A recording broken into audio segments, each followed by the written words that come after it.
This moment on one of the spectator stages of the RAC Rally. Lancia had dominated the season, winning 7 of the rounds. Allen and Kankkunen came to the RAC tied on 80 points, 14 behind Biasion, who wasn't contesting the event. Despite Lancia's domination, it was a season of ill feeling among the drivers, beset as they were by team orders. But no team orders for the RAC, and Kankkunen, who had made up his mind to return to Toyota for 1988, won the event and became the first man to retain the world title. Mickey Biasion, runner-up in the World Championship, was the man who'd impressed the most, though, and he was just one of a whole new generation of drivers who were emerging to make their own mark on World Championship rallying. Carlos Sainz, a rallying hero for Spain and definite World Championship potential. Kenneth Eriksson had been splendidly entertaining and had won the Ivory Coast Rally. A new generation of rally stars, proving that the sport was successfully coming through its season of transition.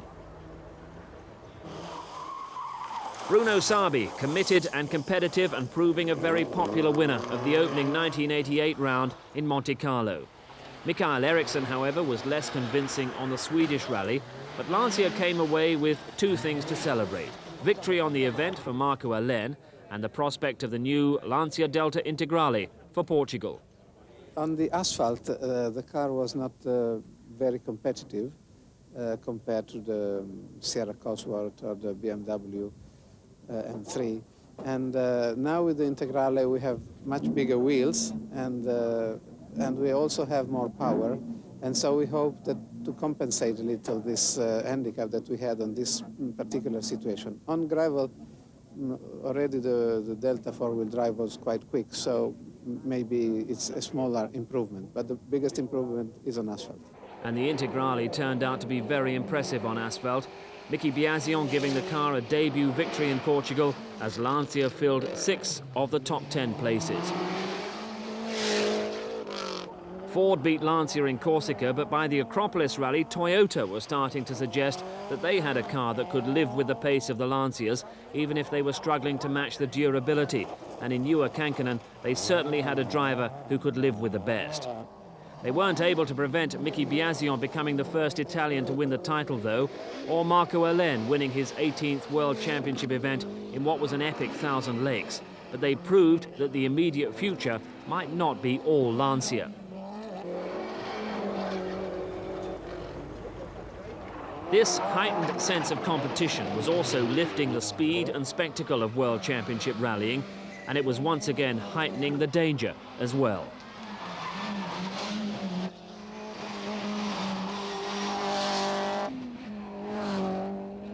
On the Monte Carlo rally of 1989, spectator control was chaotic. Alex Fiorio ploughed off a snowbank into the crowd, and 2 spectators were injured. It seemed that the sport was back to the bad old days of 2 years ago in this respect, and it was hard on a young driver who was struggling to get to grips with the automatic clutch on the Integrale.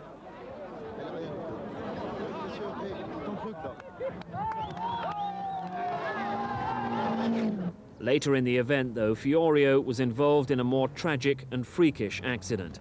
When his car left the road with a punctured left front tyre, just down the bank were Lars-Erik Torff and his former co-driver Bertil Rennfeldt, and both were killed, the kind of incident that will always be a hazard of the sport.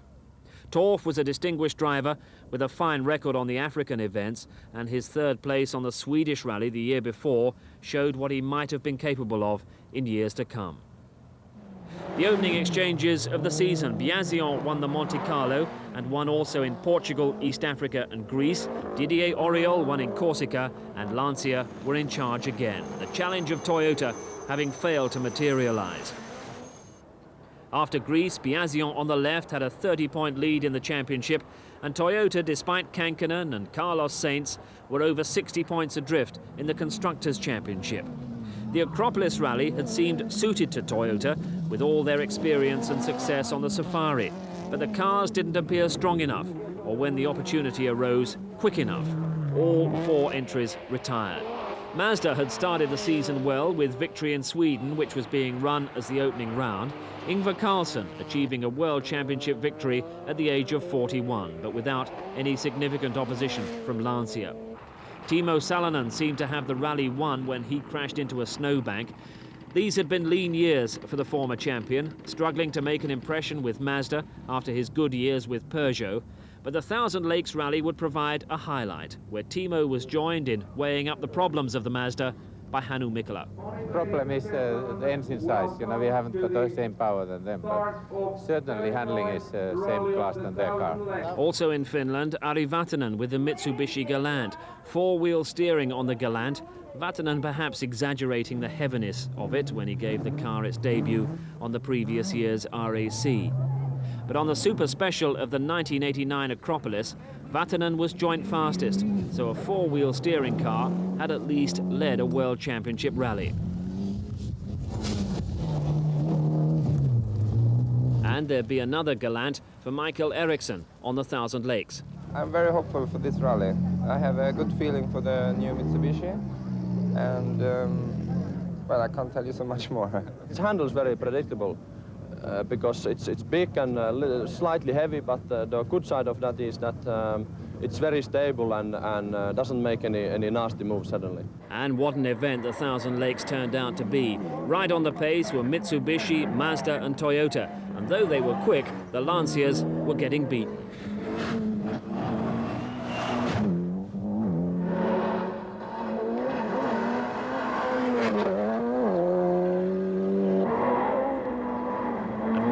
In a great battle, there was the unprecedented sight of Carlos Sainz leading the Thousand Lakes, a Spaniard winning in Finland.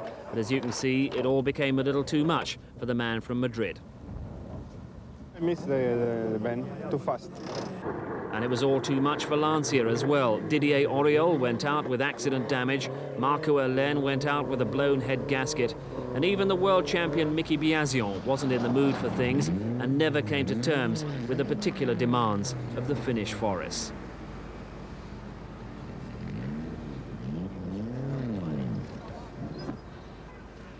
Which left the unlikely combination of Mitsubishi and Mazda. Vatanen had disappeared with a blown engine after 20 stages, so it was Michael Eriksson, on loan from Lancia, who took the victory. Eriksson ahead of Timo Salonen in the Mazda, the former world champion with his best result of the season.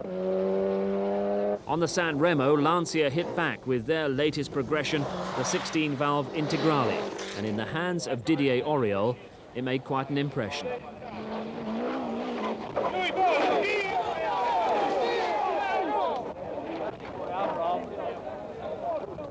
Auriol and co-driver Bernard Ocelli surprisingly unscathed. But proof that the sport was once again up to Group B speed and performance, and this was a Group B kind of accident, thankfully without the sad consequences of previous years. Auriol had been leading the event at the time. Clearly there's been an advance in roll cage protection for the crew, and it was much needed. All it took was a deceptive bump to throw the car offline, and the driver loses all control. Auriol emerged from it a shaken but wiser man. Yeah, you arrive flat, you remove, and no, it's not a crash.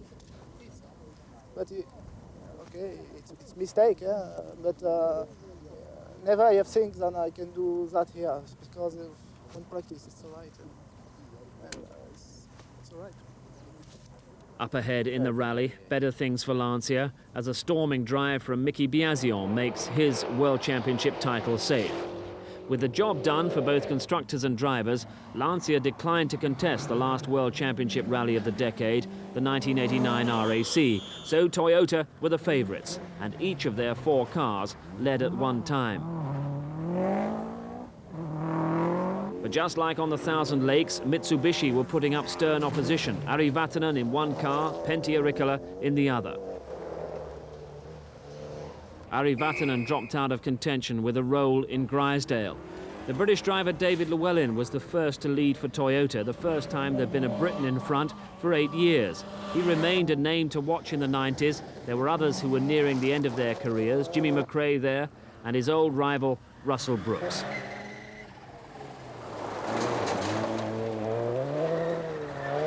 Malcolm Wilson has always been among the fastest and most talented of the domestic drivers and proved it on the RAC with a 10th place finish, the top British driver. In the the 80s, Ari Vatanen has had to recover from worse dents and greater setbacks than this, hence the amusement of Timo Salonen. Ask what happened? How car is so bad looking? It's like your car normally, Timo. No, I never see so bad car. I just cut the corner, Timo. I should not cut the corners. I learned it from you. And there was a tree stump in the grass and that's it. I think so. Back to driving school, I think so. Seriously, Ari, what happened this No, morning? exactly. I just cut the corner on the first Chrysler. Not much, but there was a tree stump in the grass and it just launched it over immediately. Front wheel was bent, but that's all. They're all aligned now. Vatanen bowing out of the 80s in style, but his teammate was going to have his greatest success with this final fling of the decade. Pentti Riikola, 44 years old, contested his first RAC 16 years earlier. Now living in Britain and almost an adopted British driver, he was going to provide the big crowds on the final day with the closest they'd get to a British success. Carlos Sainz led into the final series of stages by barely 30 seconds. In theory, he could hold a Riikola off, but a broken prop shaft put paid to his dreams of success on the RAC. So a World Championship victory at last for the man who'd been trying for 17 years. Riikola had begun with a Ford Escort in World Championship events.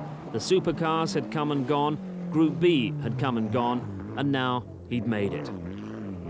And the venue for the first low-key celebration was a motorway service area just off the M1. And across the car park, Toyota and Carlos Sainz were trying to come to terms with yet another big disappointment.